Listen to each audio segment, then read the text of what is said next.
Regular meeting of the Medford School Committee will now come to order. The secretary will call the roll. Mrs. Cunha? Present. Mrs. De Benedetto? Present. Mrs. Kretz? Present. Mrs. Mastone? Present. Mr. Scurry? Here. Mrs. Vanderpool present. Mayor Burke? Present. 7 present, none absent. All please rise and salute our flag. I pledge allegiance to the flag of the United States of America and to the republic for which it stands, one nation, under God, indivisible, with liberty and justice for all. Can I make a motion? Ms. Mastone? There's a motion on the floor for suspension of the rules to give out awards tonight. All those in favor? Aye. All those opposed? Suspension is granted. Report on Humanities Program Awards. Ms. Kaiser?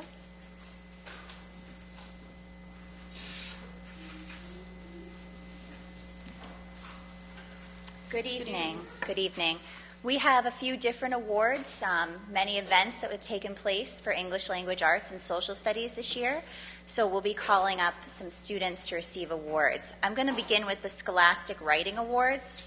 If I can ask the students who are receiving those awards to line up over here, I think it will move the process along a lot more smoothly. Thank you very much. Okay. Scholastic Writing Awards. If you could line up, please, on this side. Right over there. Could you just give a brief intro on these? Yes. The Scholastic Writing Awards is an important opportunity for students to be recognized for their creative talents. There are several different categories that students can enter, and I'm very pleased to say that this is the second year we've had middle school students in addition to high school students entering. This program is for students for grades 7 through 12, and all writing pieces are judged on originality, technical skill, and the emergence of personal voice. At the national level, we do have students who won a gold key and a silver key have the opportunity to submit nationally. And I'm very pleased to say that in addition to all of the state recipients that we'll honor tonight, we also have a silver medal for a student that won the national competition, so she will be called up as well. I want to thank, before we call the students, all the teachers who work tirelessly to help with the students with the written production. We have Miss Liu and we have Mr. Morris who are here tonight. We also have Mr. Bowen Flynn, Mr. Heine.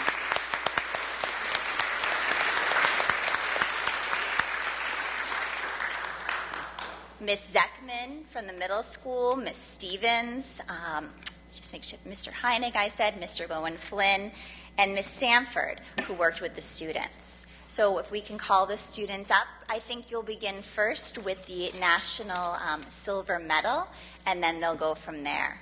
Thank you. No, that's not first. Let's see. Oh, it's in there. It's fine.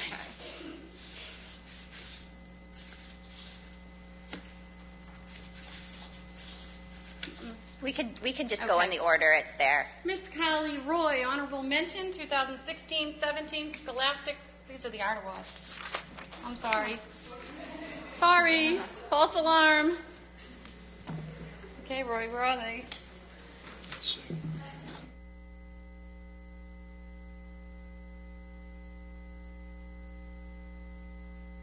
Okay. We're good Success. here. Georgia Boder Newton, National Scholastic Writing Award, Silver Medal.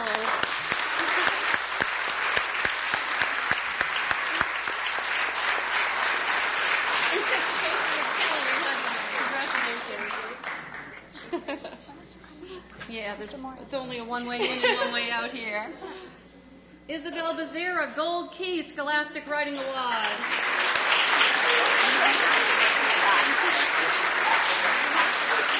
Yeah, sing with me. Let's shake their hands. Congratulations. Congratulations. Great job. Oh, Georgia, Gold Key Scholastic Writing Award. We have another one.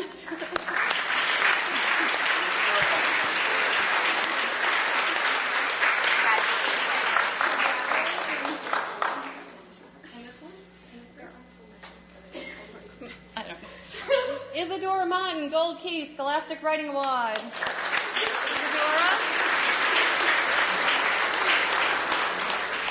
Margaret Sang, Gold Key Scholastic Writing Award.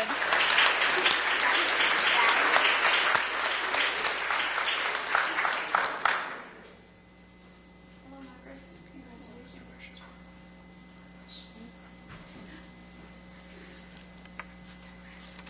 Andrea Arguno, Silver Key Scholastic Writing Award.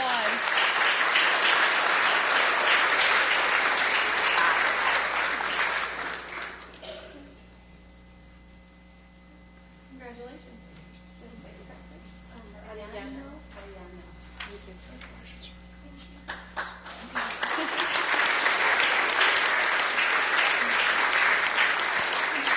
Maria Carmono, Silver Key Scholastic Writing Award.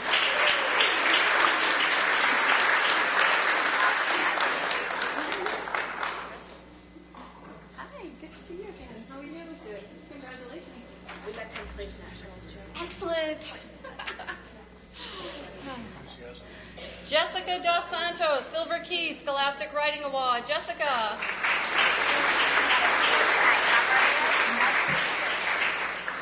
Michael Finn, Silver Key Scholastic Writing Award. Carla Flores, Silver Key Scholastic Writing.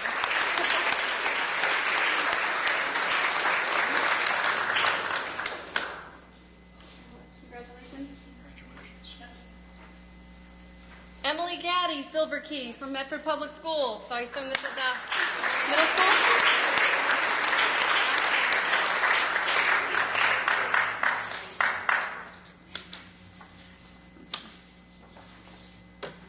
Phaedra Martin, Silver Key, Medford High School.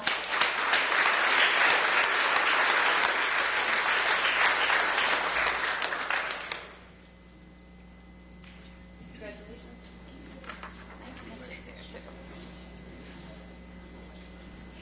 Prabidi Rana, Silver Key, Medford Public Schools.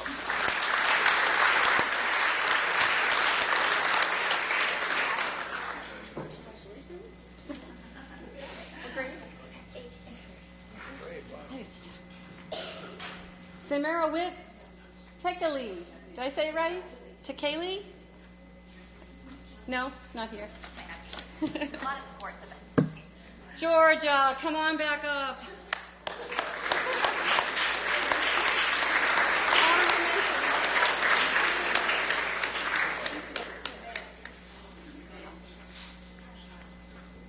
Attending Harvard in the fall.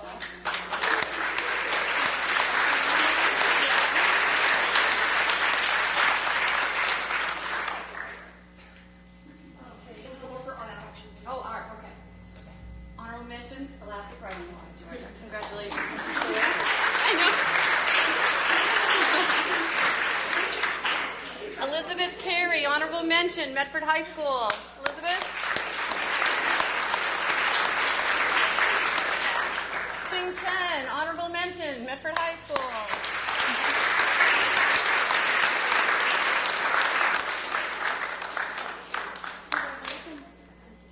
That's two? Oh, you have two. And another one. Yep. Congratulations.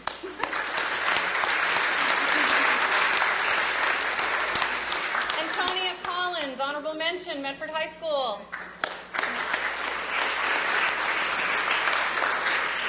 Stella Eliopoulos, honorable mention, Medford High School. Excuse me?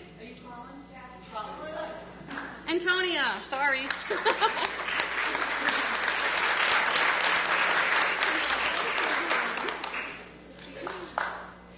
Is Stella present this evening? No, I don't see her.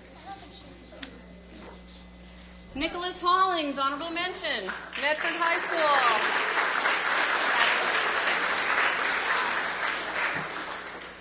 C. Keenan, honorable mention, Medford High School.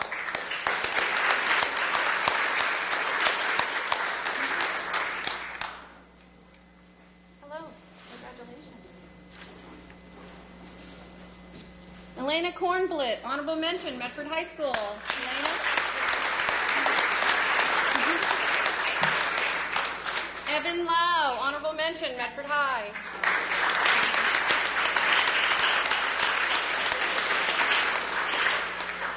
Congratulations. McGrady? Congrats.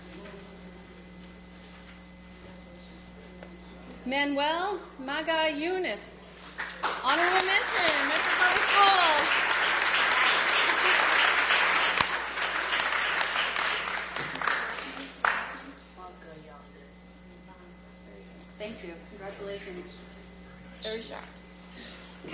Meese, honorable mention, Medford High School.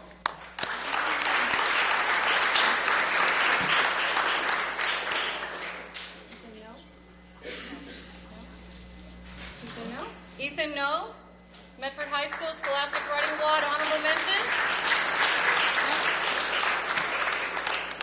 Zachary Pailillo, Scholastic Writing Award, honorable mention. Zachary. Lauren Parziali, honorable mention, Medford High School.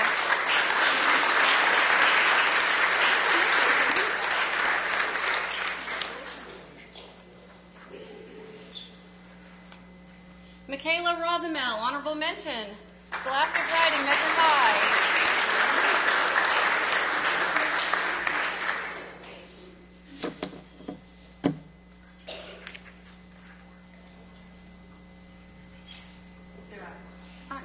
Okay.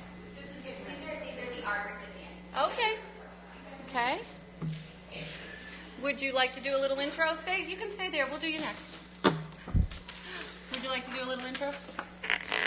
I think Mrs. Van Aken is going to do the intro for the Art Award, so I'll call her up if that's okay. Absolutely. All right.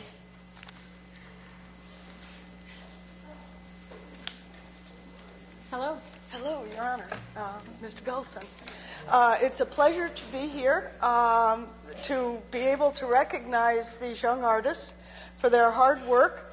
The objective of the Scholastic Art and Writing Awards is to foster the confidence in these young artists, encourage them to broaden their creative horizons, and to give them the opportunity to be recognized for their creative achievements locally, nationally, and statewide. Many of the artworks from this year's award recipients, you don't know this yet, but bring it my way. My students know already, but I would like to put your work on display at the Leadership Awards night at the high school, which is the 28th of May. If you could get it to me or talk to me somehow, I would love to put it out for everybody to enjoy that evening. This is a powerful glimpse into the lives of these young teenagers. Very nice. Thank you very much. We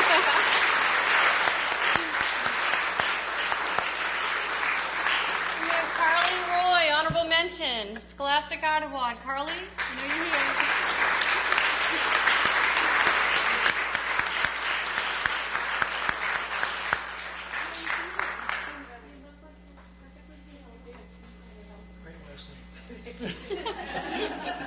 Did you hear that? Great last name. Laura Platowitz, honorable mention, 2016-17.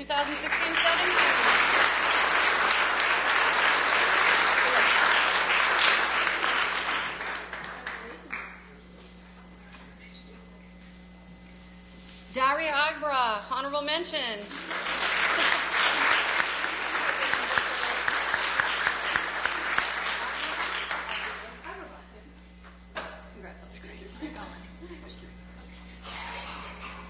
Georgia Boder Newton, honorable mention.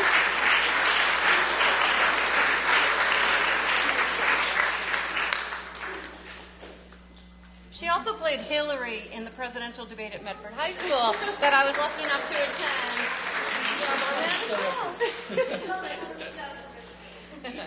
Very good. Kylie Trong, honorable mention.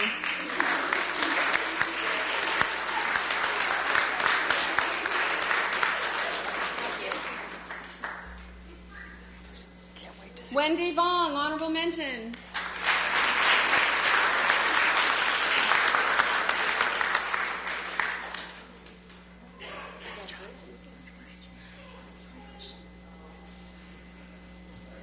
Elise Turner, Silver Key, an honorable mention.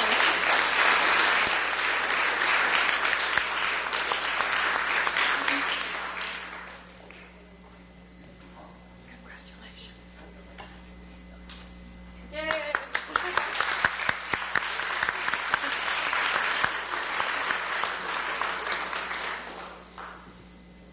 Okay. Buckball, science fair. All right, we're going to move to the Model United Nations. Is that okay, or would you prefer something? That's good? Okay. I can do that. All right. Model United Nations. Can I give a brief overview of it? Yes, of Okay. course. On 2 different occasions, we had a group of high school and middle school students attend the Invitational Innovative Model United Nations. It was held at Northeastern University, and it's sponsored by the United Nations Association of Greater Boston. This year, the middle school students were challenged to develop a collective approach to international food security, while high school students worked together with students from across the region to address nuclear proliferation. Although the high school has participated in the past, this is the second year we've had the middle school come to form a team as well. This year, our high school students represented China, New Zealand, Malaysia, Cuba, Germany, and Kenya. And the 2 regional conferences covered topics from maternal health, containment of ISIS, peacekeeping, climate change, free press, and human trafficking. All participating students were exemplary in their performance, and I'm very pleased to say that in addition to their participation, we also won awards for Best Negotiators and Best Position Papers. I'd like to thank Ms. Deneyu, who led the high school team, who cannot be here tonight, for facilitating that group to the 2 different events. Our middle school students represented Australia, France, and the United States. The students did a wonderful job as well, and they also won some additional awards, including Best Public Speaker. And for the middle school group, I'd like to thank Mr. DiClementi. I'm not sure if he made it back.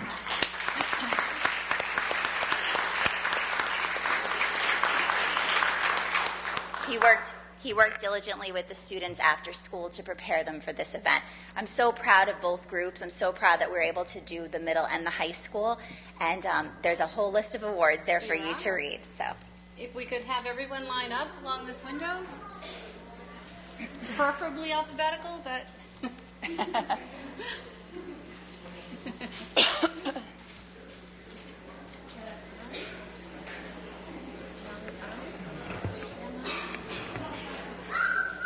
First up, Young On, exemplary participation, Model UN.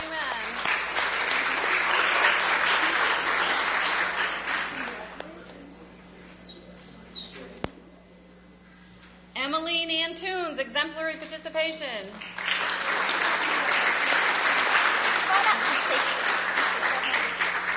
Congratulations, excellent job. How are you? And see you in the back row. Rhiannon Arnold, exemplary participation. Rhiannon. Great job, congratulations. Oh, you have another one. Best position paper. Rhiannon.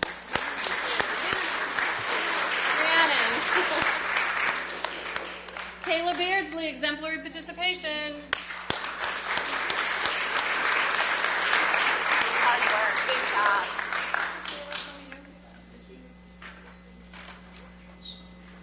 Georgia Bowden Newton, exemplary participation.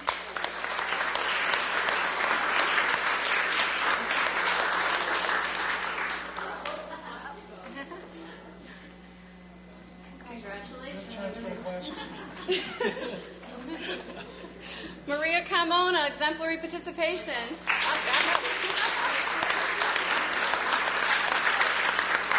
And best negotiator as well. Nice job. Thanks. Congrats. Abigail Klein, exemplary participation.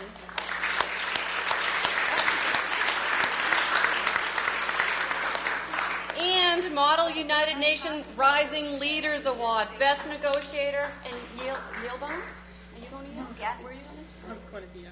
Oh, Quinnipiac bound. Congratulations.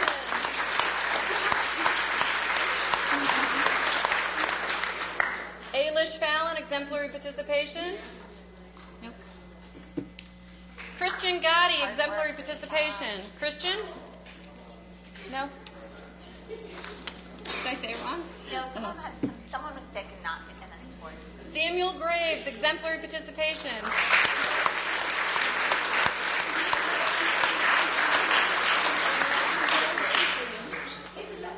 Nice job. Oh. And best position paper.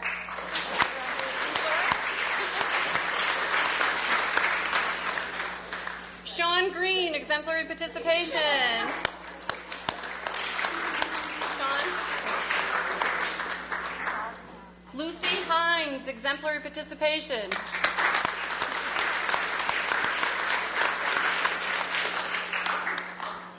Lucy. Congratulations. 2. Oh, best negotiator.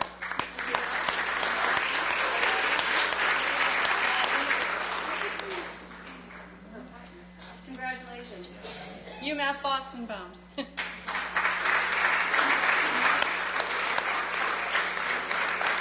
Camilla Hollingsworth, exemplary participation. Hi,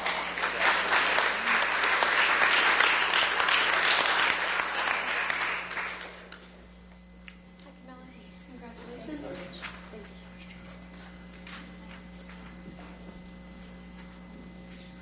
Jordan Ayankev.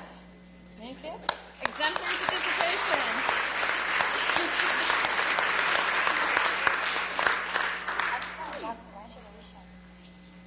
Congratulations, Jordan. Thank you. Oh. And best public speaker.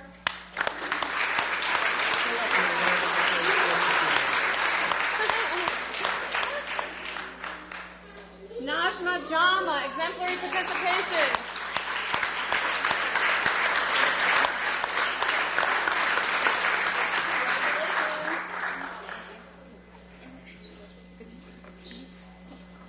Joshua Jen Renee, exemplary participation.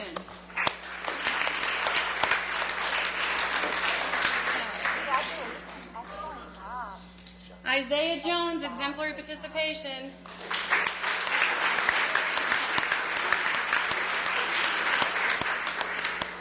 Oh, best public speaker as well.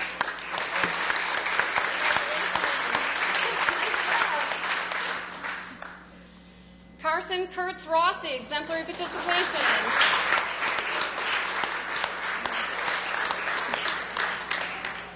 Hey, Carson. What a great job. Thank you. Congratulations. Sophia, I know, nice grip. Sophia Leggio, exemplary participation.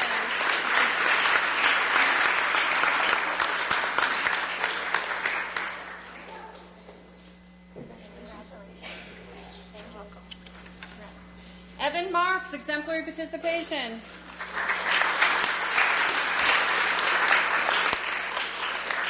Abigail McCarthy, exemplary participation.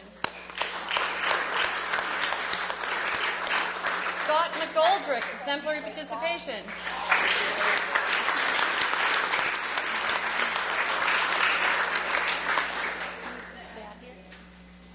Congratulations. Very good. Tegan Mustone, exemplary participation.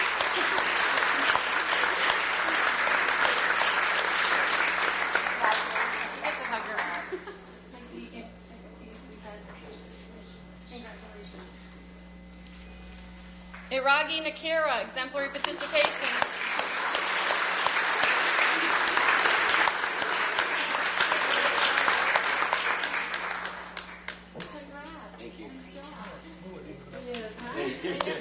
And best negotiator. Now let's see if I'm Yield bound. Finally, I found the one. Yield bound. Congratulations.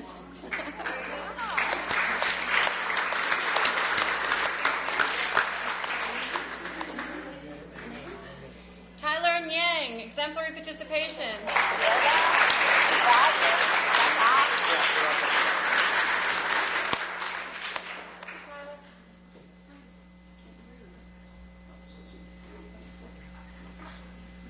Northeastern.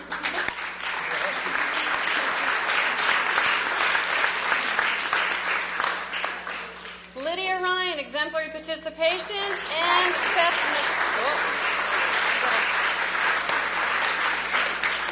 best negotiator, Model UN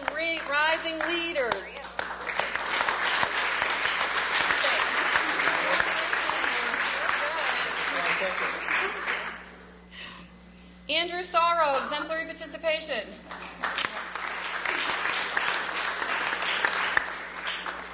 Simran Singh, exemplary participation.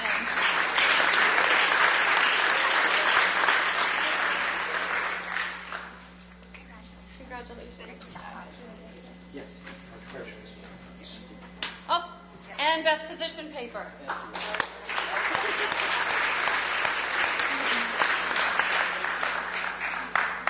Dominic Terranova, exemplary participation.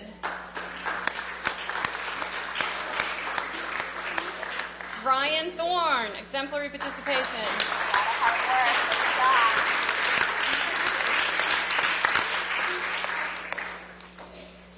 Hi, Ryan. Congratulations. Oh, best position paper also.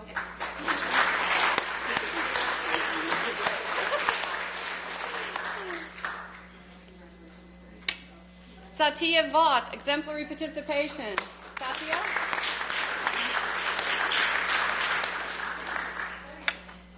Lena Ziyan, exemplary participation.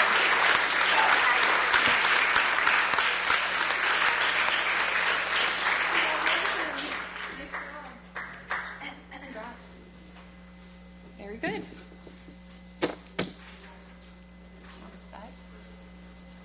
Those are the extras. The next set, what would you like to do? Sure. What's up next? Thank you, Mr. Congratulations, Leanne. I can go in whatever order you want. So. Okay. We have the state geography Okay. B finals. Great. Medford Public Schools. We have Amin Nazi.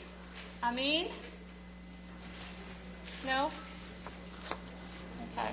Can I just tell you a little bit Sure. about the Geography Bee? This year for the Geography Bee, Amin, he finished in the top 12 of the Geography Bee. He's in middle school. They take the competition at the school level. Then they have to take a qualifying test to qualify to go to states. And from there, they compete at the state level. Amin only missed one question, and he also chose to take the challenge round, which meant that he actually answered all of the questions from the final round, and he did so correctly. So therefore, in total, he just missed one question. So proud of him, and I guess he's not here tonight, but his teacher, Mr. McCarthy, also worked quite hard with him as well. So congratulations to him.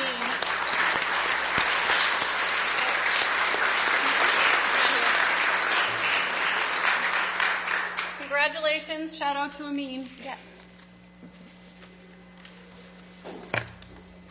All-state high school journalist. Would you like to do that? Sure. Okay. We have a lot of good things going on in our department. Certainly. So this is a wonderful night for English and Social Studies. All-State Journalism Staff Award.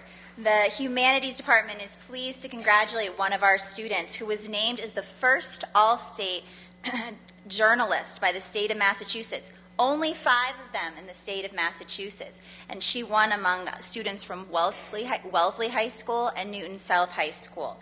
In order to be considered, students had to enter online portfolios that demonstrated their excellence in writing, their journalism resume, and reflections on their career thus far as a journalist. So you have the name in front of you. We're so proud of her, and congratulations. Ms. Carly Roy, All-State High School journalist.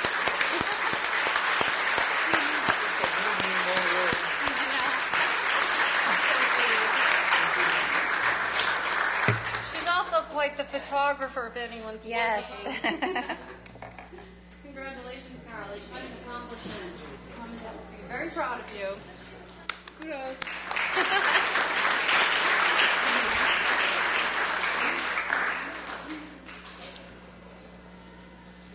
National History Day. Sure. Carly, congratulations. Mr. Ambrose wishes he could be here tonight.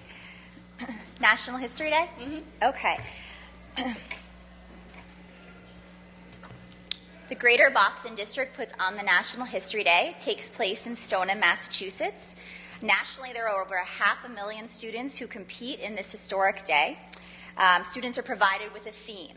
the theme this year was Take a Stand, and they can choose from different categories to submit their product. Medford students in Stoneham competed alongside 200 other students from the region, and we want to recognize them tonight. I also want to mention that in June, we're going to have our own National History Day, as we've had in the past few years. You'll all receive invitations. So students who may not have submitted for this contest, which is in early March, all have different products that they completed. So we welcome you to come, and you'll get invitations for that. But the students that we're going to call took the time to get this done early, to do the annotated bibliographies that go with it. Quite a lot of work, and we're just so proud of them for competing. Very nice. Great job. Antonia Collins, exemplary participation and honorable mention.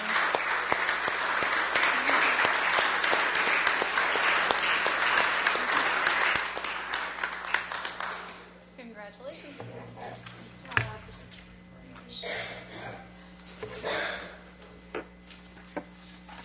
Jack Egan, exemplary participation. Jack? Only one honorable mention. That's very difficult to do. Congratulations. Maya Gomez Kultas, exemplary participation.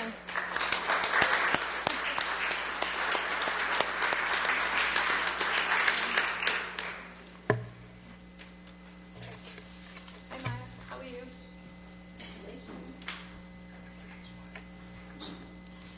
John Intapa, exemplary participation.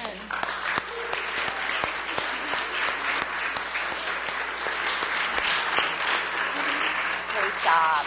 Congratulations. Hi John. Congratulations. Winnie Standhaven, exemplary participation.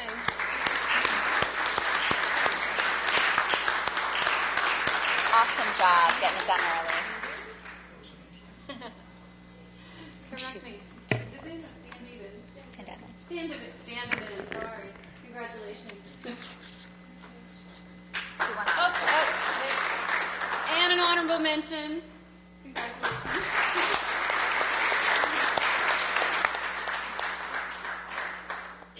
Jessica Taddeo, exemplary participation.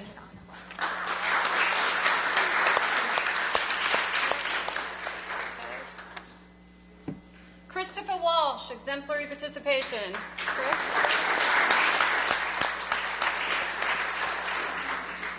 Okay. One more, right? One more? The Holocaust essay? Yes, yes. I'm going to provide you with an Ethics Bowl team update in a minute, but our last award to give to students is the Israel Are Better at Holocaust Essay Contest. Now, this is the 10th annual contest, and this is the first time that Medford student has been successful, a freshman, in achieving the award. The contest is coordinated by the Jewish Community Relations Council of Greater Boston, the Combined Jewish Philanthropies, Facing History in Ourselves, and the American Association of Jewish Holocaust Survivors of Greater Boston. The winner tonight, she did a great job with her essay reflecting upon Elie Wiesel's concept of compassion and the impact of its definition. The winner received an educational scholarship of $750, and we're just so proud. I want to thank again Miss Lou. This is her student who won the award, and she's been submitting for some time, and I think we were very pleased to have this winner this year, and we should be very proud. And the winner is Phaedra Martin, second place. Israel Avalon.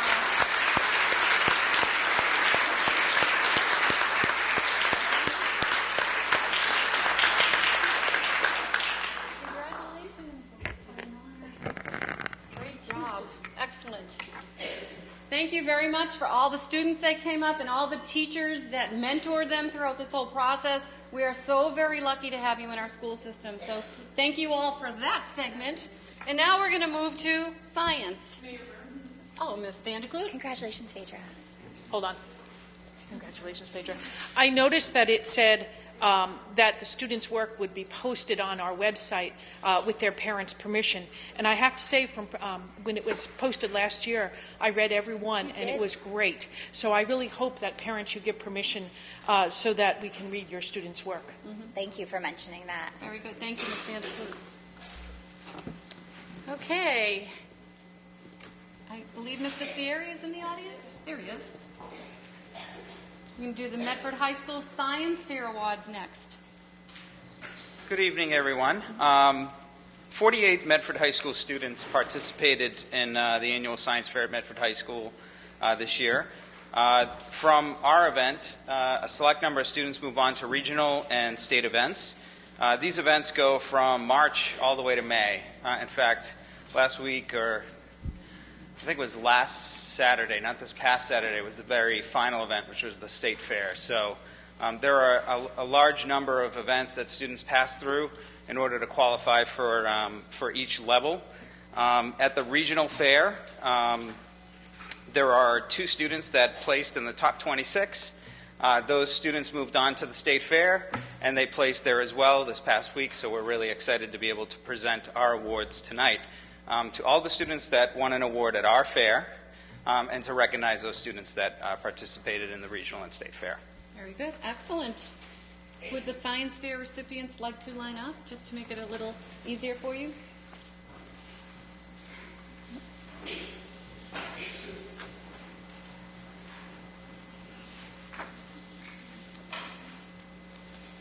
Albert Farah, freshman sophomore panel, 2017, first place. Following some big footsteps I hear. Congratulations, Albert. Nice job. Darwin Doe, freshman sophomore panel, second place.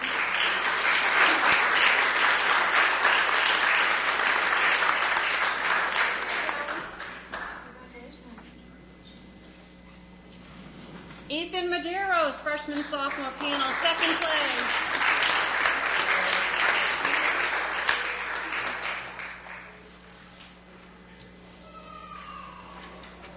Hi, Ethan. Oh, you're coming up in a little while, too? Lauren Brown, freshman sophomore, third place.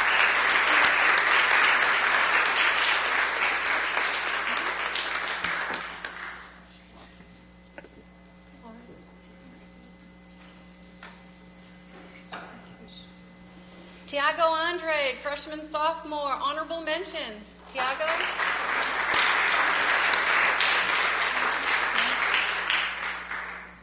Winnie Standevin, freshman sophomore panel, honorable mention.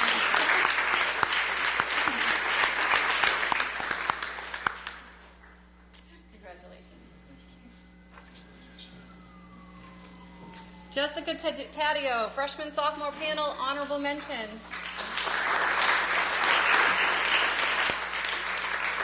Joseph Farah, junior senior panel, first place.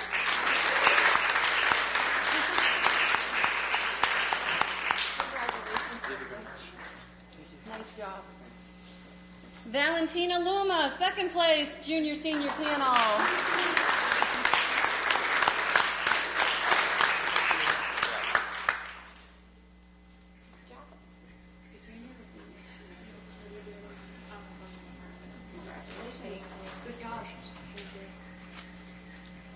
Bernifka St. Jean, junior senior panel, second place.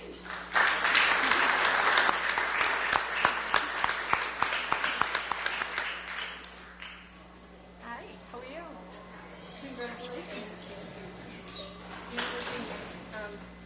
Senior.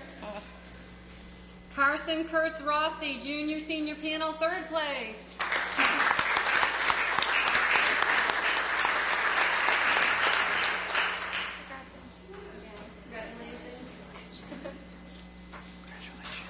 Laura Schmidt, junior senior panel, third place. Laura. Scott Ren Jonathan, junior senior panel, honorable mention.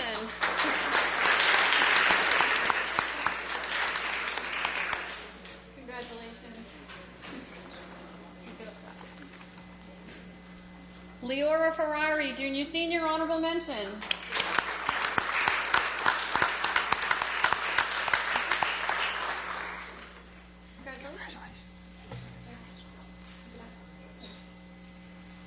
Thank you. Thank you very much. I do want to mention that the Farah brothers, Yes. Albert and Joseph, both continued on to the regional and the state fair and were placed in both. So, Oh, wonderful. they've done a wonderful Congratulations. job.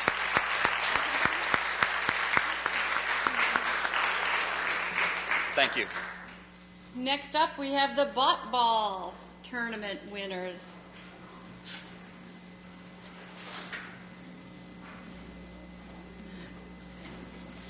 You'll see a theme happen here. Good evening, Ms. Joy. Good evening. We're very proud of this group of students that we bring before you tonight, and you've seen some familiar faces that tells you a little bit of how well-rounded these students are. They competed this year at the 2017 Greater New England Regional Bot Ball Tournament at the University of Massachusetts Lowell on Saturday, April 29. The team, under the advisorship of mathematics teacher Ms. Barbara Chen, with the support from My Day Technology of Medford, proudly brought back 4 awards to the district. First, they scored a second-place overall trophy. Secondly, a Spirit of Bot Ball trophy, a seedling third-place certificate, and double elimination third-place certificate. The team finished second overall out of 18 teams, and this is over all of New England. The overall winners for the Bot Ball are determined by their double elimination rank, seedling round scores, online and on-site documentation scores.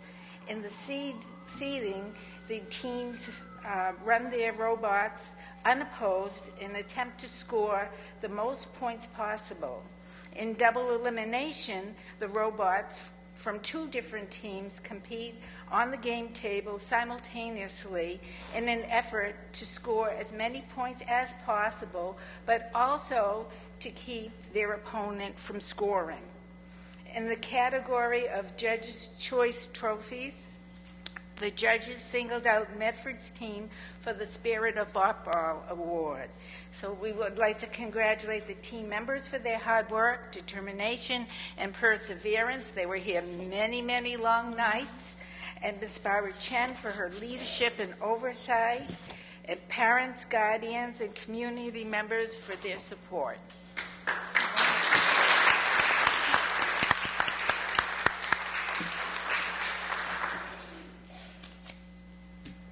Our first recipient is Ms. Barbara Chen, advisor.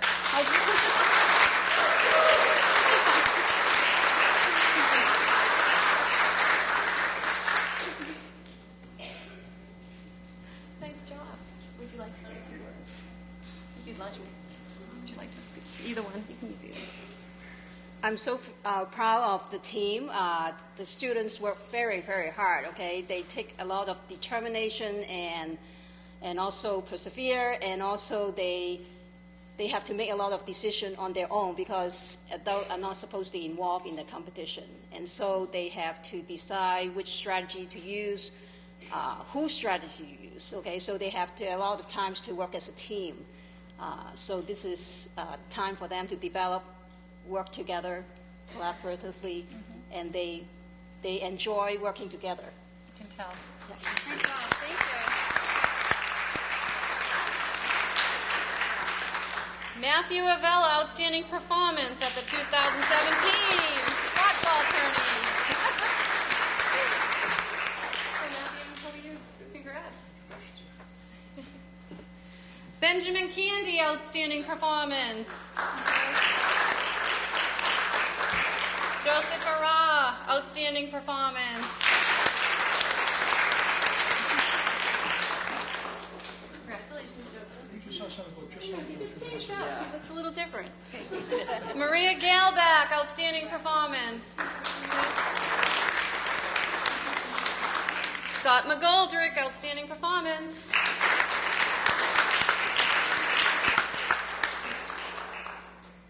Congratulations.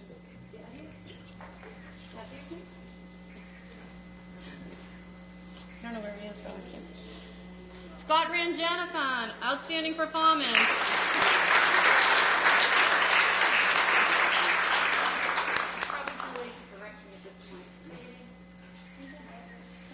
Thank you.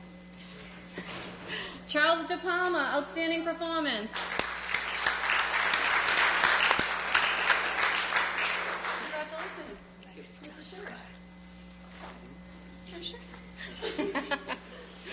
Darwin Doe, outstanding performance.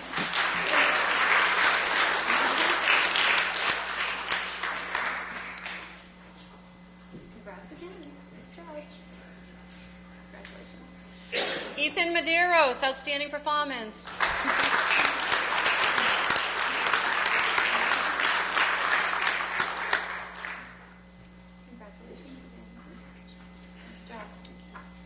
Emily Tan, outstanding performance.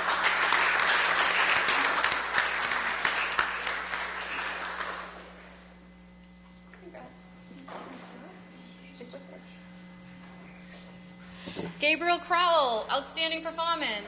Gabriel.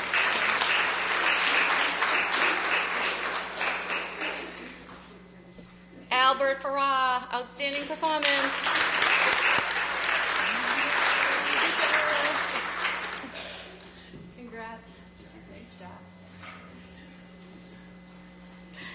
Margaret Sang, outstanding performance.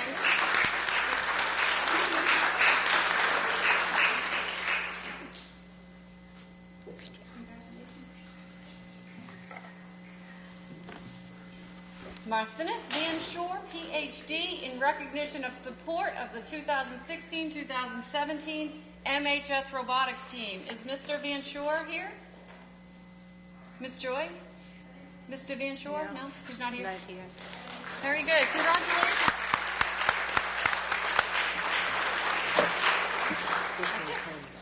Absolutely. Mr. Superintendent.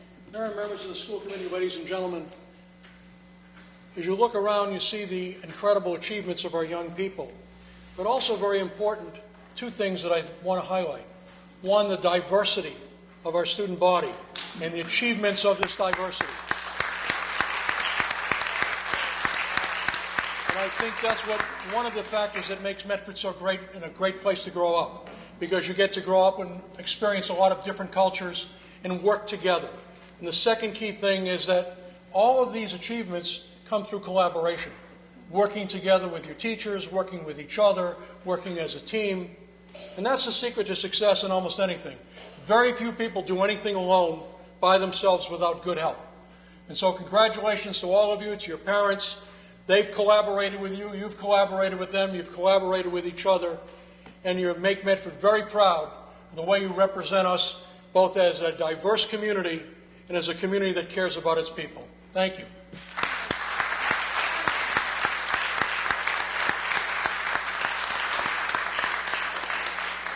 We have to send a thank you to the parents, of course. Without their support, you know, some of these things would not come to fruition. So thank you, parents out there, and everyone who has raised a child. Now we'll revert to the regular order of business. Is there a motion by Ms. Mustone? I believe that's it. Is someone seconded? All those in favor? All those opposed? Yeah. Approval of the minutes of May 1st, 2017. Approval by Mr. Skerry, seconded by Ms. Cunyo. All those in favor? All those opposed? Motion passes. Congrats. Approval of bills, transfer of funds. Motion for approval by Mr. Skerry, seconded Ms. DiBenedetto. Mr. Benedetto. Okay, on page 3 of 13, there's an amount of $2,188.17 for Frank D'Alessaro. It says student activities. That seemed like a lot for a student. Is it page 13?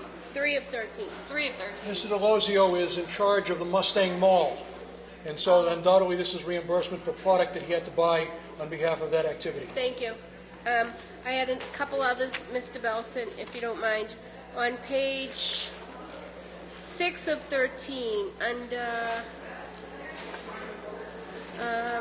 Medford High miscellaneous charges, it's woodwind and brass wind, 2,125.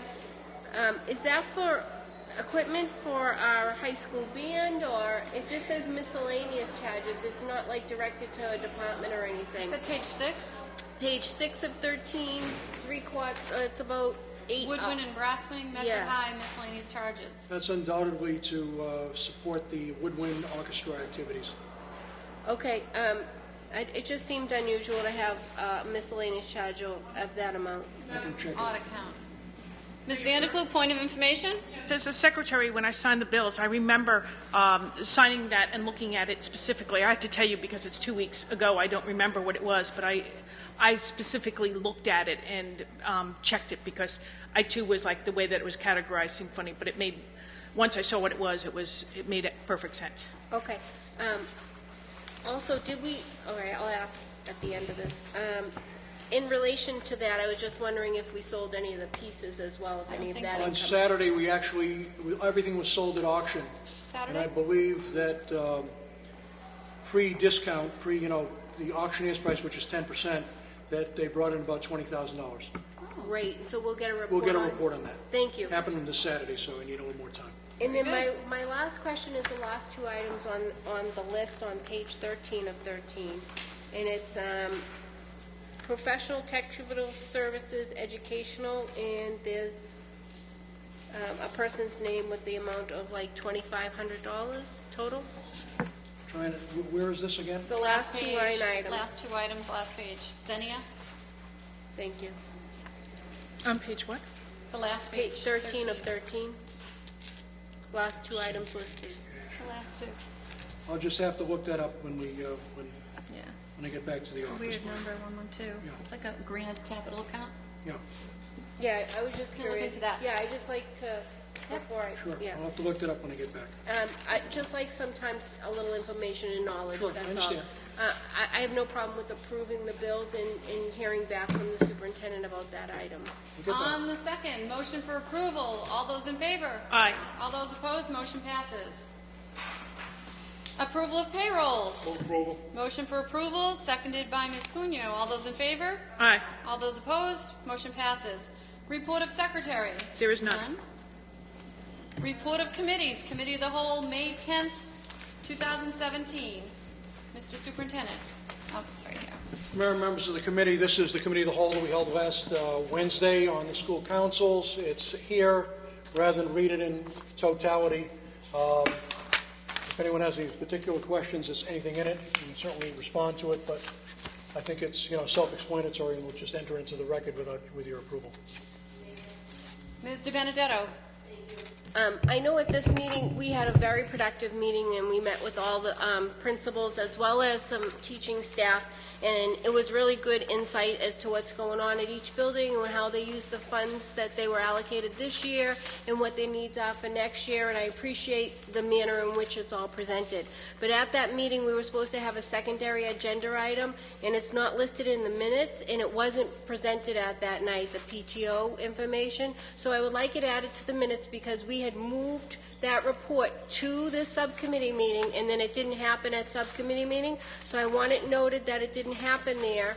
So if you could amend these notes and bring them back to us at our next meeting for approval, I'd be happy with moving It's forward. still under requested reports on our agenda. I know, but I want it noted that it was discussed this evening, and that it was supposed to be discussed and brought up at that subcommittee meeting, and it wasn't. On the motion as amended for the Committee of the Whole report. All those in favor? All those opposed? Motion passes. Thank you. Mr. Scarry? In reference to our Committee of the Whole meeting, and through you to the Superintendent, after going through thoroughly these reports for many years, Mr. Superintendent, it seems that this school year there was an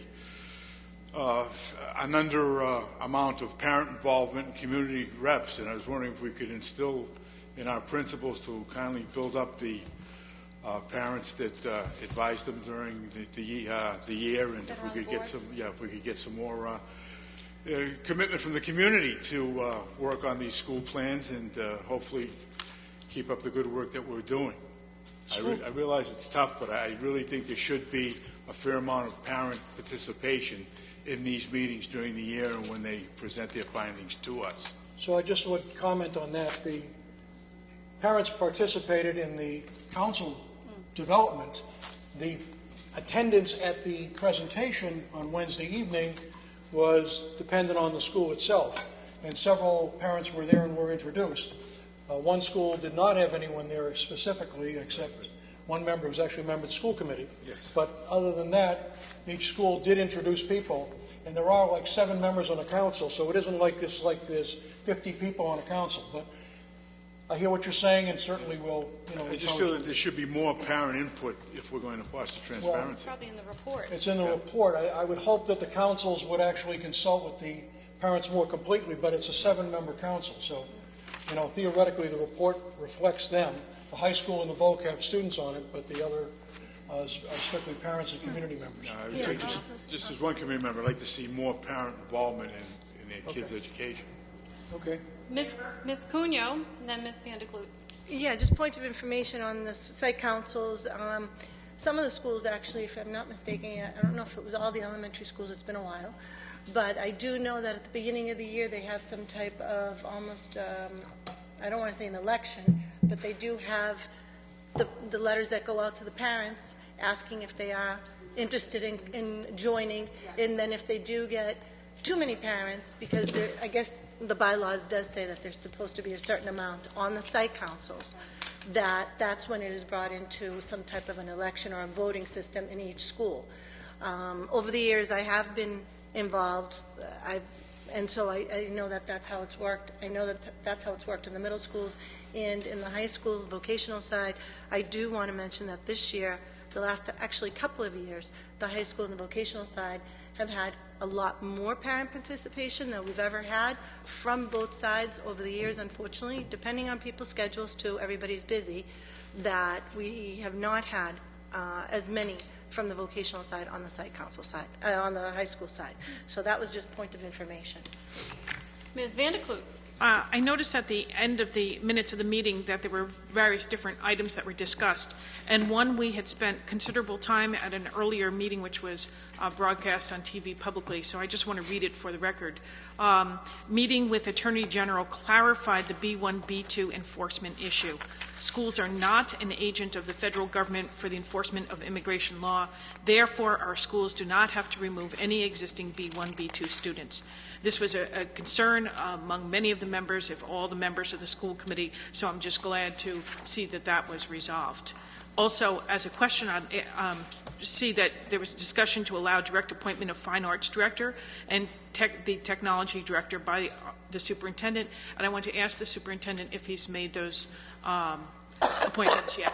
The appointment letters are now in process and probably will go out either this week or the beginning of next. Okay, thank you. Very good. Thank you very much. Community participation. Is there anyone wishing to speak this evening? Anyone? So, did we? Excuse Did me? we make a motion to accept We did. these? Motion, yeah. Okay. Reports of the superintendent. Pre-budget report, English language arts. Mr. We'll Superintendent. call upon our Director of English Language Arts and Humanities, Dr. Nicole Chiesa.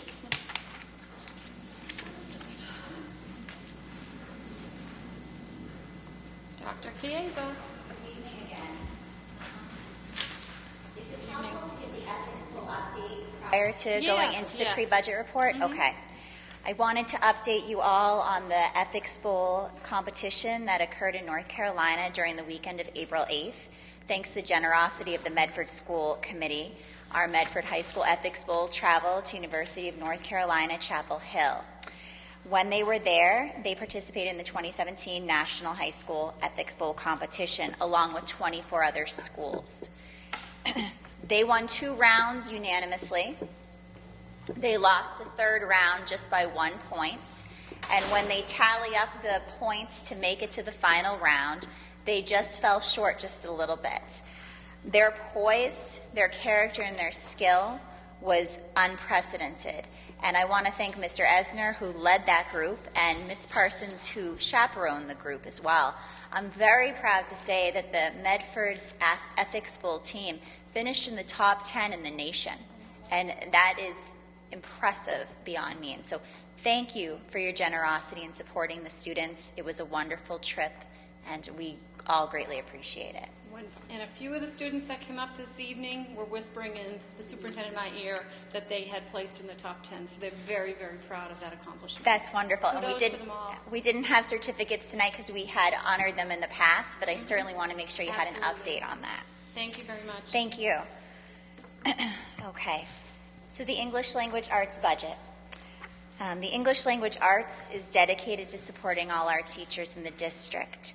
Our curriculum is aligned to the 2011 Massachusetts English Language Arts Curriculum Framework.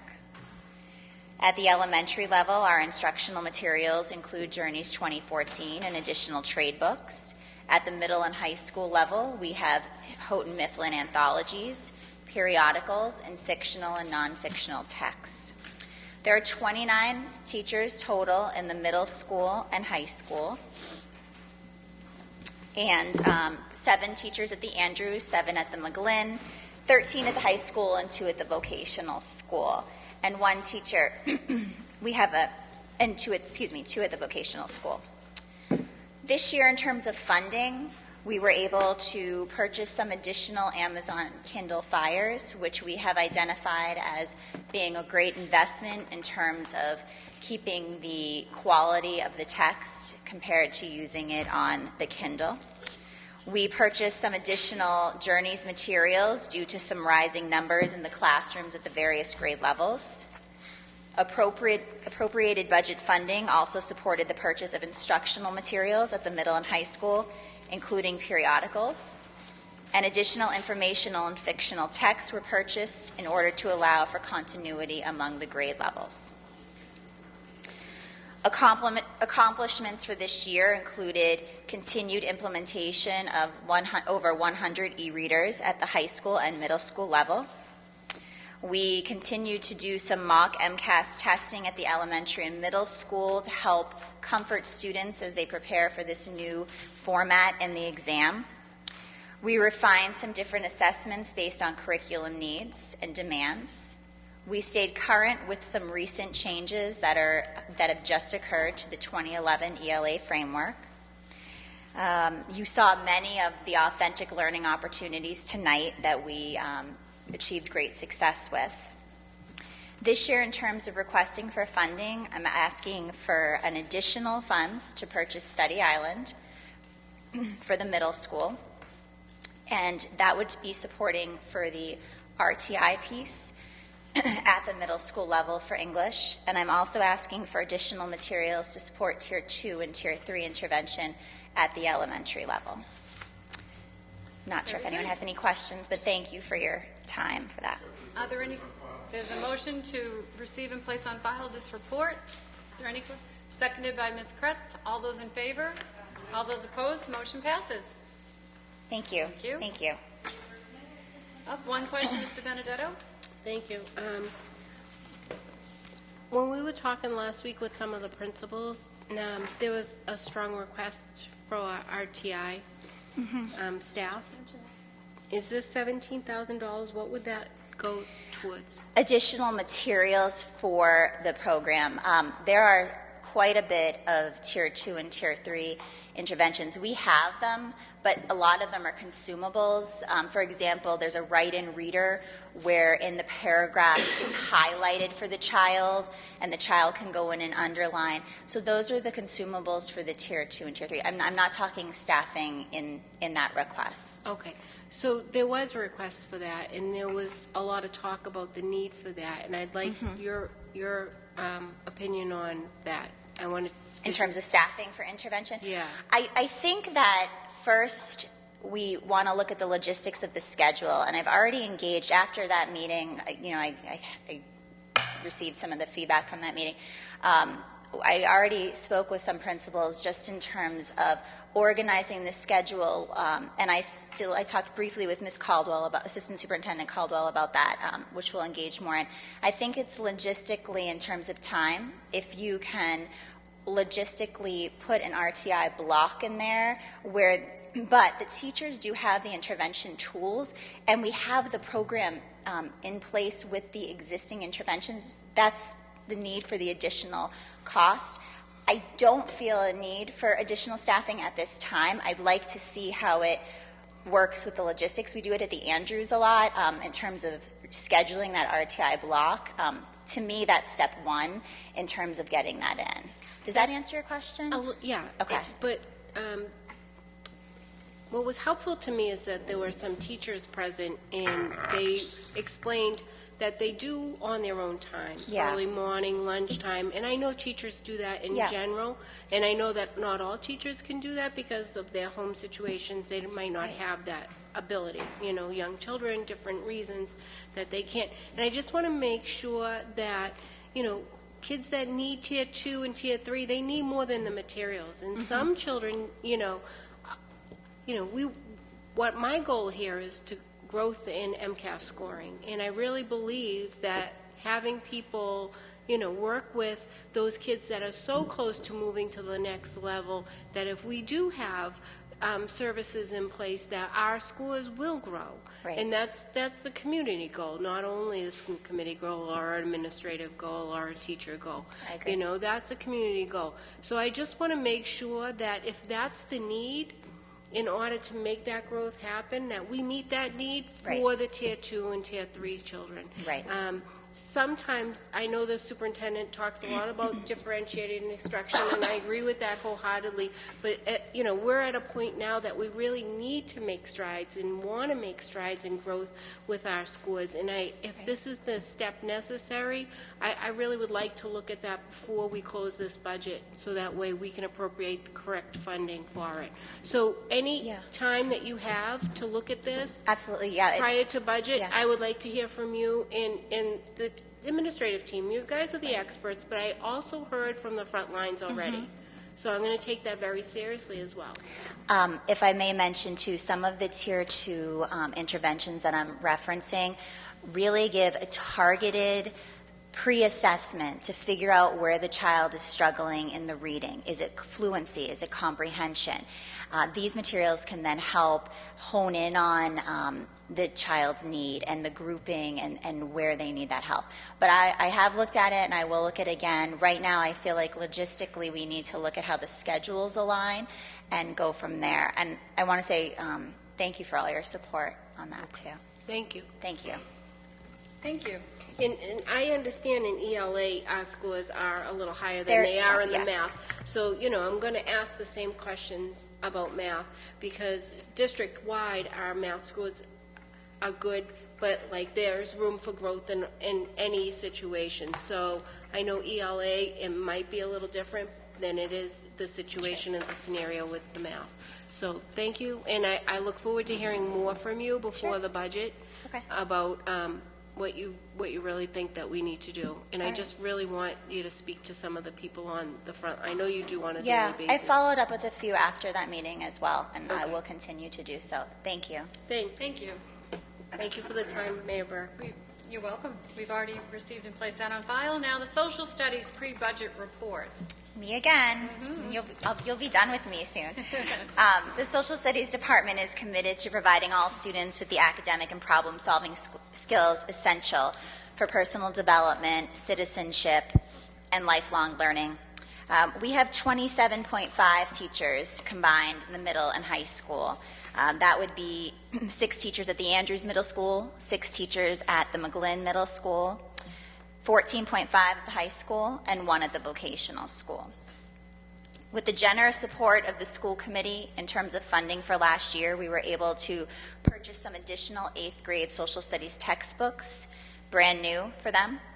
We also purchased some additional online subscriptions for teachers, because we find every day with social studies things are changing, and the online subscriptions make a lot of sense in terms of keeping us current with what's going on in the world.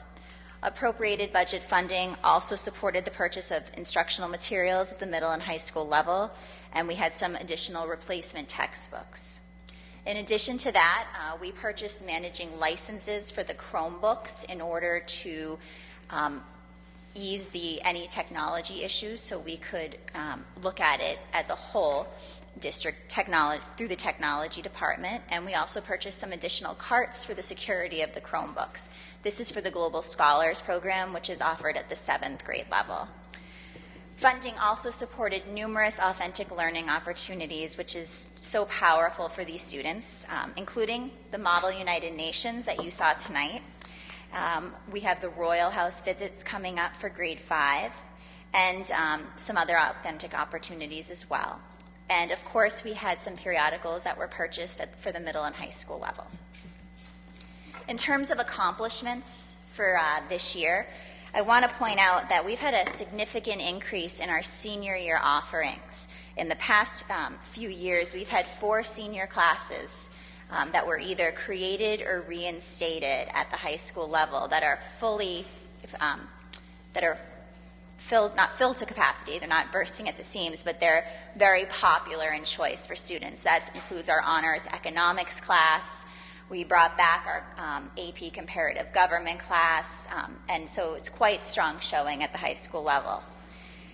In addition, we also continued as another accomplishment to really support the Global Scholars Program, including a field trip to the Museum of Science this year, which was wonderful for the 7th grade students.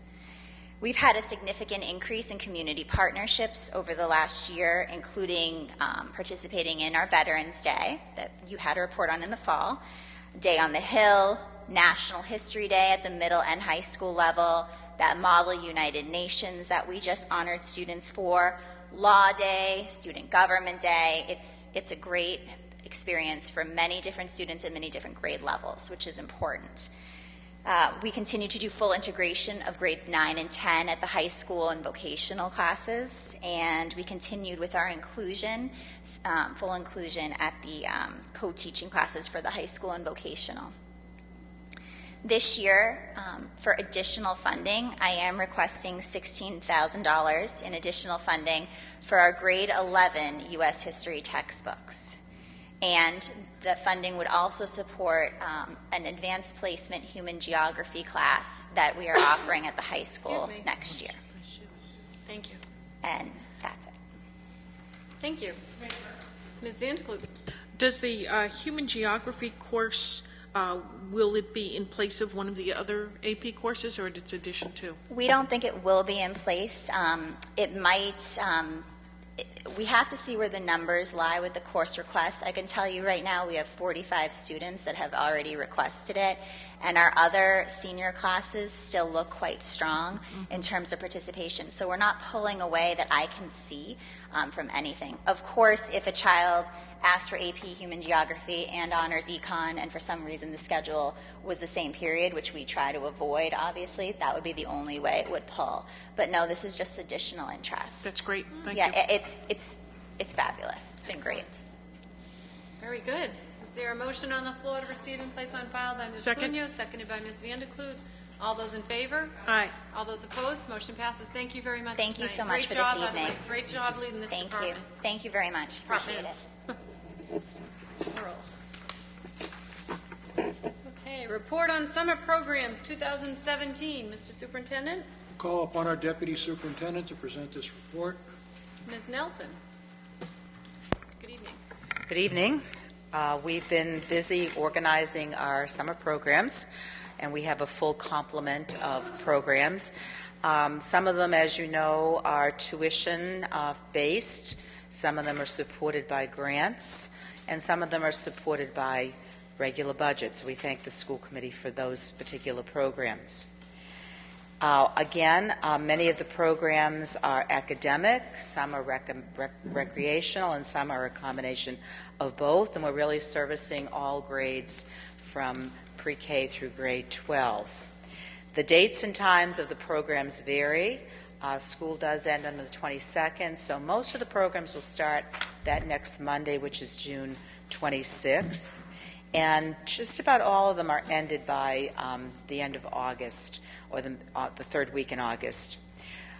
We are currently in the process of arranging to staff our programs, identifying students who should attend, and arranging outreach to families on the various programs. You have a summary of each of the programs. The Summer Fun program is pretty much as it's been in past years to service elementary students. It begins on the 26th. It ends on August 18th. and it's for students in grades K through 6. It's a full day. It begins at 7:30 a.m. and ends at 4:30 p.m. Families sign up by the week, and the cost is $145 per week, and it includes breakfast every day and pizza on Fridays. Regular summer school, this is for students who have failed a subject, grades 6 through 12, who have to make up the subject in order to advance to the next grades. And this year, we're doing things a little differently. The programs all start on June 26th and end on August 8th, which is consistent with the 30-day school committee requirement. And all the programs are at Medford High School. And again, student tuition supports the programs. Students pay $250 a course if they're Medford students, and we do have a number of outside students who are paying a little bit more, $300 per course. If you recall, last year we conducted a pilot, and that pilot was to offer online courses for all of the make-up science courses. Well, that proved to be very successful. For many reasons. It was engaging. Students had kind of a different approach to their learning, which was kind of welcomed after, a year of regular instruction.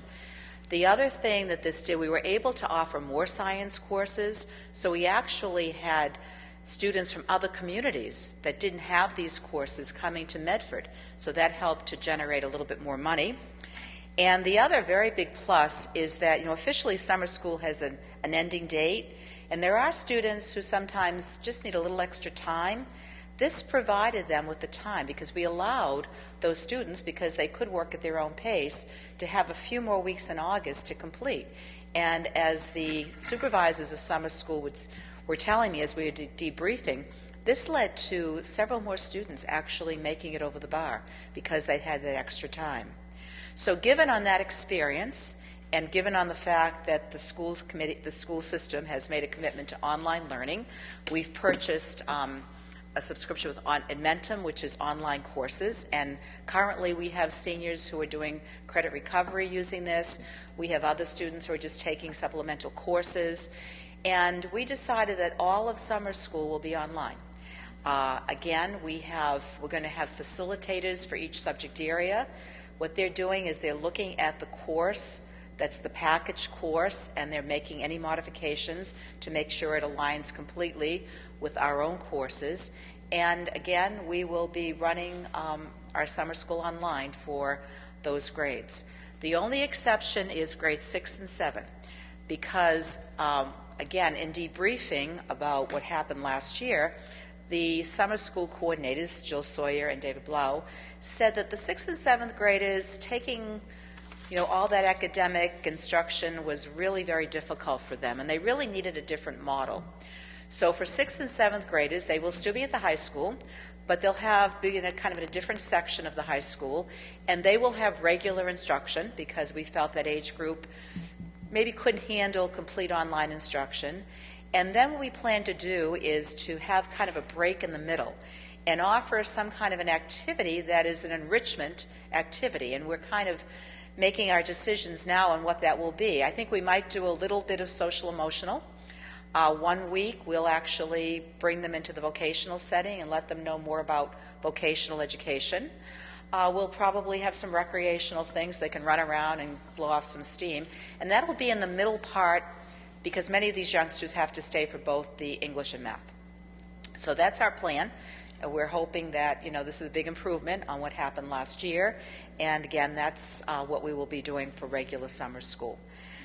Other programs, and we have several other programs, our English Language Learner summer program will service newcomers for the most part, elementary, middle, and high school students. This program will be at the McGlynn. We've contained our programs to the high school, the McGlynn, and the Roberts. And I know that already I've given John McLaughlin the schedule so he can begin the cleaning. So we're kind of, working that so all the buildings, even though they're being used during the summer, will be properly cleaned when students return in August. Again, you can see the schedule for those EL programs. And again, they are very helpful for these youngsters who really need to have that continuity of language acquisition throughout the summer months. Last year and this year, we're having our middle school computer science camp. It's really run through the grant that Molly Layden has throughout the school year. It's for 1 week, and these are middle school students that have been involved in this project, where they're basically learning about apps and actually designing apps. It's very exciting for the students and very engaging. The Medford Vocational Technical School Exploratory Program, again for middle school students. This was successful last year. It's a 2-week program, and students are coming in. They're learning about vocational education. They'll decide, I'm not quite sure exactly what shops are going to be open for them to use, but they will actually develop a product to take home with them at the end of the experience. So that's another program that's worked out very well, so we wanted to continue that. High School 101. Again, this program started when we had our academic support grant. And it was so successful that once the grant dried up, the school committee decided to support it through regular budget. And it's been a wonderful program because what we do here is we have our students who are entering grade 9 who are been identified as students who maybe need a little bit of an extra push and a little bit of extra help in getting into grade 9 in terms of finishing their summer work. All 8th grade students have English and mathematics summer work. And we have found that, when they get to school, some of them just haven't done this work. So we want to make sure that they're there, not, getting off to a bad start. So what we do is we bring them in 3 days in August, the last week before school begins.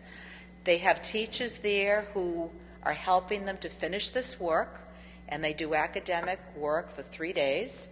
They also have a chance to meet many of the high school administrators because all the administrators are back at this time, and they get tours of the building. And then we finish that program with day 4, which is the regular 9th grade orientation. So these students actually have kind of 3 extra days where they're getting acclimated to the high school, finishing up their summer work. And again, we have a very high attendance rate for the kids that are invited to participate. So that is very exciting as well. A full complement of special education programs. Some of them will be at the high school. Some of them will be at the Roberts. We have all of our nursing staff in place for the students that need any kind of help with health issues. And again, you can see the dates, and the special education programs are generally developed from the students' IEPs. So these are students who really need summer services to satisfy the requirements of their IEPs. So that's about it. A lot of things going on, very busy, and we'll be all set to begin right after school gets out. Questions? Ms. Cunha. Thank you. Thank you, Ms. Nelson, for the report. We do have a lot going on, I guess, this summer, huh? So I just want to go over some of the summer school things. It's $250 for a Medford student, $300 for outside students, but is that for all students, even if they're taking the online courses? These are students that have to make up courses. Okay. And so everybody pays the tuition fee. Okay, whether they're taking it online or not. Correct. Okay. The other thing is that do we have a breakdown over the years or an idea of how many students for each of these courses? Like how many students do we get back for, let's say, High School 101, the students entering grade 9? From what I understand, you don't have to have a particular grade in that. It's open to anyone. No, it's not open to everybody because we couldn't accommodate everybody. What it is the teachers are currently, when we had the grant, under the guidelines of the grant, the students that were invited to come to High School 101, we had to look at their MCAS scores, and they had a certain level, relatively, either warning or needs improvement. Okay. Those students were invited. Now we no longer are under the grant. We don't have the guidelines. So what we're asking teachers to do is for the teachers to identify students that they think need this extra help. Okay, students that they've had in class all year who maybe don't finish their homework or maybe haven't gotten a wonderful grade. Maybe they're, again, students who just need to have their hands held a little bit and walk through. Because it's very, the 9th grade teachers expect the students have this work done. And when the kids arrive day 1 and all of a sudden they don't have that work, it's not a great start. Okay, you don't want them to start behind. So this has been very successful in making sure those students show up day one, having done the work that's expected of them. And again, the 8th grade teachers are identifying who we should invite. We usually have about 40 students in the past. And again, the ones that are invited, for the most part, they come. They come. And you were saying that using the online classes last year, it seemed like it was more successful. How many students did we have? I'd have to get you the exact numbers. It's any student that had to take a science makeup class did it online. And I'd have to get from David or Jill the exact numbers of those students. But again, things that happen, when you try something out, you expect certain things, but then sometimes there are extra things that are very good things that happen. And I think one of the things that David and Jill were very excited about is that the students who would have had to end on that day in August when the last day of school took place and maybe would have failed were allowed to continue on their own, and they were successful by having another 2 weeks where they could just work on this course. And that's something we didn't really count on, but you know what, that's a great thing. So summer school doesn't have to officially end when the teachers walk away from the students. The students can still continue on and can be successful. So we were very happy with that. What was the feedback from the students? From what I hear, they like doing it online. We don't just leave them by themselves in a room. I mean, there's teachers, facilitators there that they can ask questions. We also make sure that somebody in technology is around in case something breaks down. We're hoping to keep the classes, because when we had just the science, we put them in the labs. But now that we're going to have all the courses online, we're going to use regular classrooms with Chromebooks. And again, we're kind of making sure that everything's going to work. We're working with the technology department to make sure that if we have 100 kids online at one time, it's going to be successful. So we're trying to flesh all that out so there are no problems. Okay. And as far as the assignments itself, are they assigned homework at the end of the day on these? From what I understand, they can accelerate at their own pace. I mean, they have to physically be at the high school to satisfy the requirement of being on site for those hours. But my understanding is pretty much self-paced. Okay. Bernadette, you've worked with this too, and you can correct me if I'm giving misinformation, but they're pretty much self-paced, and they're like in modules. So actually, you and I might be taking the same course sitting side by side, but you could be doing something very different. Maybe you're well ahead of me, and I'm just struggling to do something else. So my understanding is that's how it works. And Bernadette, if you want to add anything. So I just want to add that a student could log on at home, so if a student wanted to do more work, but we do need to stay true to the requirement of the number of hours that they need to have in the classroom. So it's a balancing act. We don't want them to go too far ahead and then come to school with nothing to do. So at least in the beginning, they will be encouraged to do the work within the classroom, and then, if they need it, certainly they'll be able to log on at home. Because one additional thing, too, about the program at Mentum is that there are other things, like Bernadette said. What if we have that student who finishes the second day, I'm done with the course? Very unlikely, but who knows? We also have, there are other courses that are very helpful, like there's a course called Study Skills. So some of these students could benefit from taking an online course on study skills. So if we see that happening, we can intervene with some other products, some other programs within this material that we've purchased that can be useful to these kids too, because we just don't want them sitting there, obviously. Right, and my other concern is I don't want children who don't have the accessibility of having laptops and computers at home even feeling worse, because now if other people do have that accessibility, and I just don't want them coming to school and feeling like they're feeling because now they're falling behind. So I guess my question is after a certain hour that they're done, if students want to stay and go to the library and work a little bit extra because they don't have laptops or anything, do they have that accessibility? Right now, no. We'd have to, obviously look into that. That's a suggestion I can make to David and Jill. If they can get staff to stay a little bit extra, that would be great. Again, we will monitor, what kids are doing in terms of, the expectation is that they're doing this work in the hours that they're supposed to be in summer school. Right. But there are always kids who just feel, we like that. You don't want to stop somebody from going home and pursuing something, so we don't want to discourage that. Right. So we'll try to find a way to work around it, maybe offer an extra hour in the library that they can come to. I'll speak to David about that. Okay, and my last question was that you have introductory physics, chemistry, and biology online. Are those the same courses that are going to be provided this year, or are you going to add more? I think those are the 3 that were identified by Mrs. Sierra as Okay. what the kids needed to make up. Okay? Thank you so much. Ms. Mustone? I was just wondering about the English Language Learner Summer Program. So out of the newcomers at the Roberts and the newcomers at middle school and the newcomers at the high school, what % would you say take advantage of it? Because that, I think, is a great program. I'd have to check with Mrs. Trotter on that.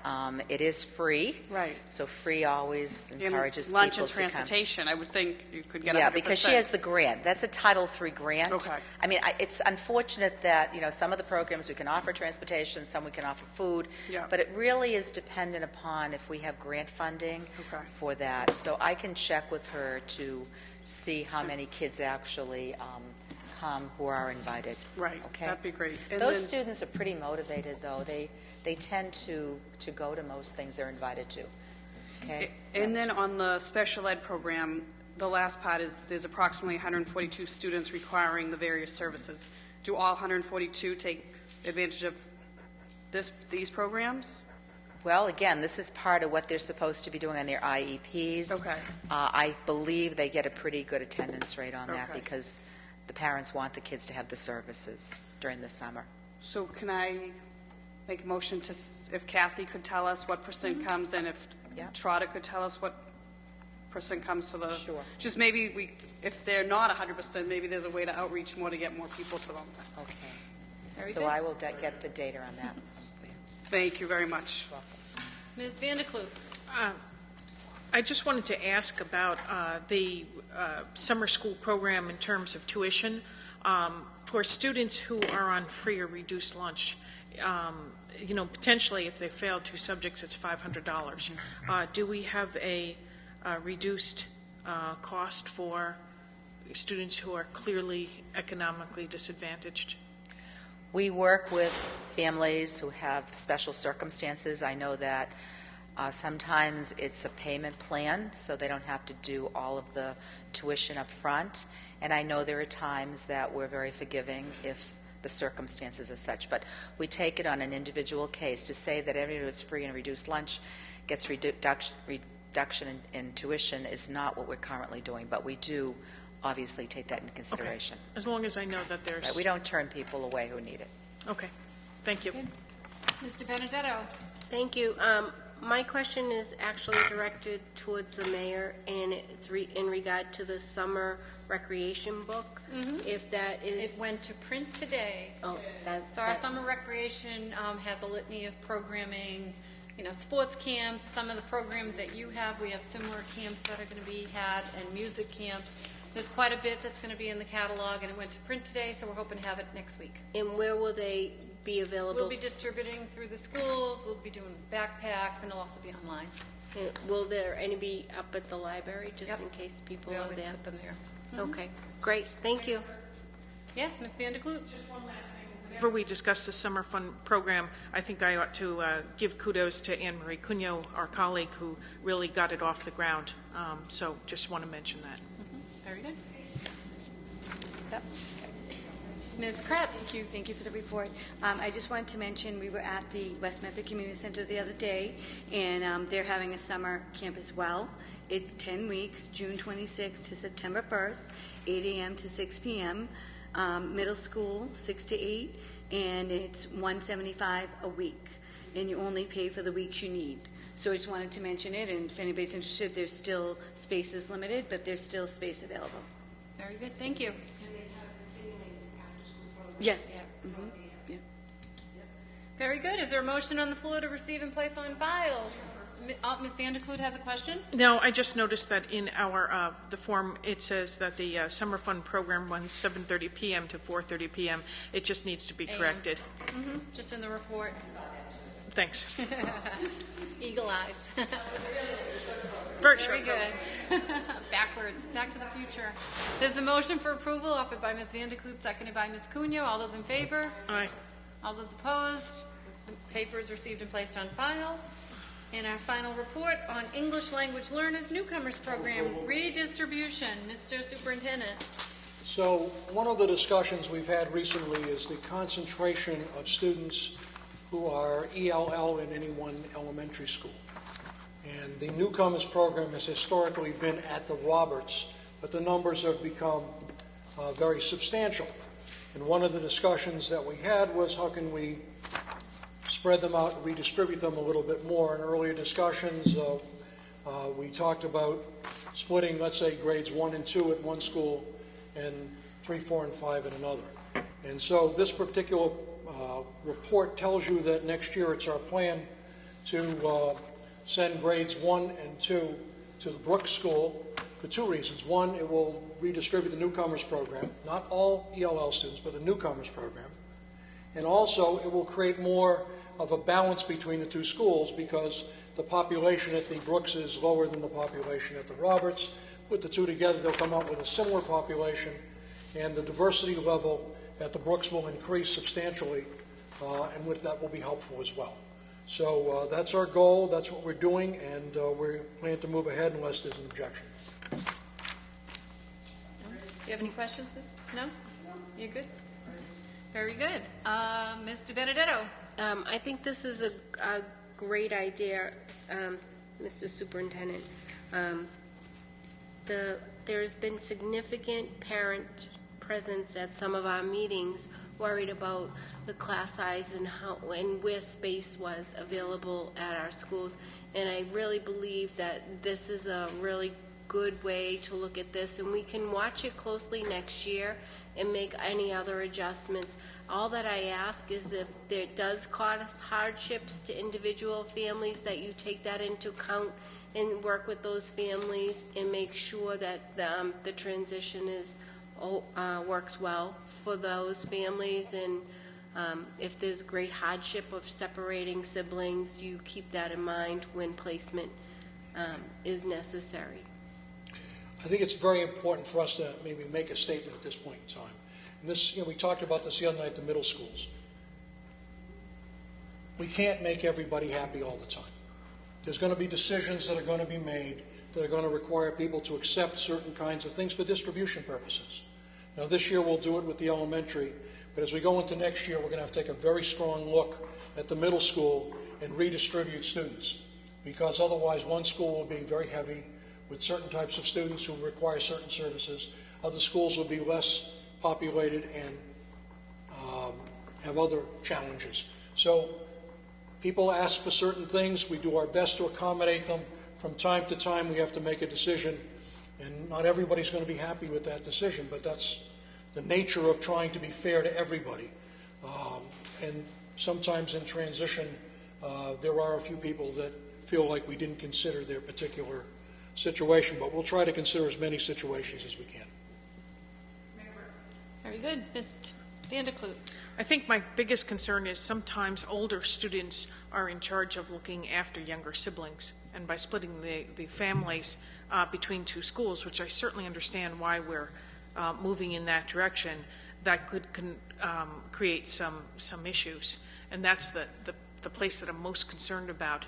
And there may be some interesting and creative solutions to that for families, but I think that we just need to be very, very well aware of, and most importantly is the information to the families, so we're aware of any real problems ahead of time.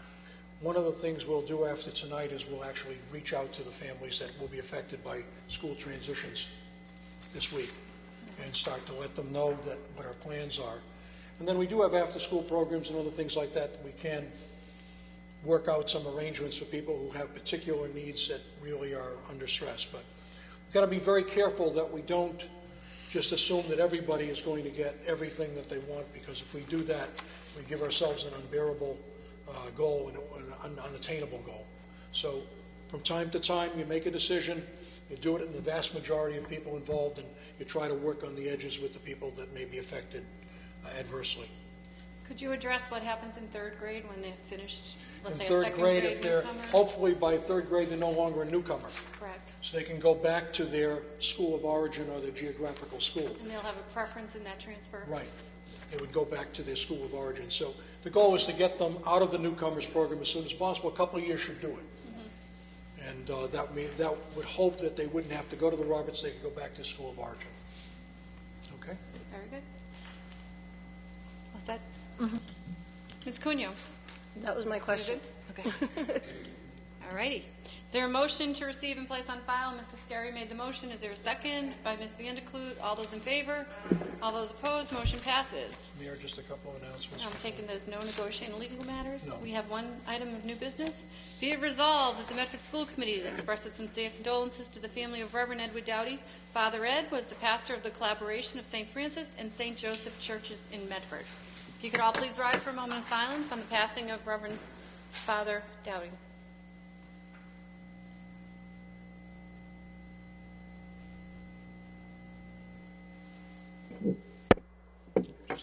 Mr. Superintendent, a couple of announcements. So on Wednesday evening last, you asked me for some dates, and I gave you the wrong dates a couple of days later. Graduation. And I just We all wanted had to, that what I wanted to see was just how, attentive you are to what I send out. And Kathy was the only one who picked it up, so sorry about that. The rest of you just weren't paying attention. No, I'm just kidding. So I've given you corrected dates. June 6th is the Curtis Tufts graduation, 11:30 at the Irish American. 11 o'clock? Okay. This says 11:30. It's now 11 o'clock. Okay. 11 o'clock, All right. okay. I was looking at, what is it? Okay. 11 It's o'clock. 11 o'clock. Well, if you get there half an hour later, you'll be there in time for the food. Okay. The MCORP banquet is on June 6th in the evening, and graduation is on the 7th. Okay? A couple of other things. We have a meeting this Wednesday evening to interview ELL candidates. I have at least 3 candidates, good candidates for you to see, possibly a 4th by tomorrow. We'll make sure we got to check out a couple of references. And that's Wednesday starting at 7. We've reserved the 22nd and the 25th for additional meetings, possibly for community schools or for other situations, and also possibly to interview the candidates for the vocational director's principal's job. I'm still going through applications, talking to references. There's some things happening out there in that type of community, the vocational directors community, that may portend for us to postpone that and move it a little bit further out to get all the candidates that I want to have in the pool. But we'll see that. I'll know that better in the next week or so. In addition to that, I think that you should know that the Senate is coming out with its Ways and Means budget tomorrow. That gives us a better idea of what the Senate is proposing versus what the House is proposing and what we might be looking at for state funding and budgets. We're still looking at federal dollars as they get sifted around with reports from the federal government. So all those things have an impact on you, and I just want to make sure you're aware of it. Mr. Benedetto. Thank you for those updates, Superintendent Belson. Through Madam Mayor. No, don't say that word. It's against. I know. Can't use that I'm word. picking up your habit. All right, you're excused. So we haven't discussed, as the chairperson of the school committee, we haven't discussed the superintendent's review, his annual review. So I'm requesting that you start that process through you for the superintendent's annual review, so we can have that before the end of our session, before summer break. So I would like to move forward on making sure that we do our due diligence as a committee and do his annual review. Thank you. Ms. Cunha, did you have a Yes. comment? I just want to know if we have any dates of the budget itself. Not yet. Okay. All righty. Good. Motion to adjourn. All those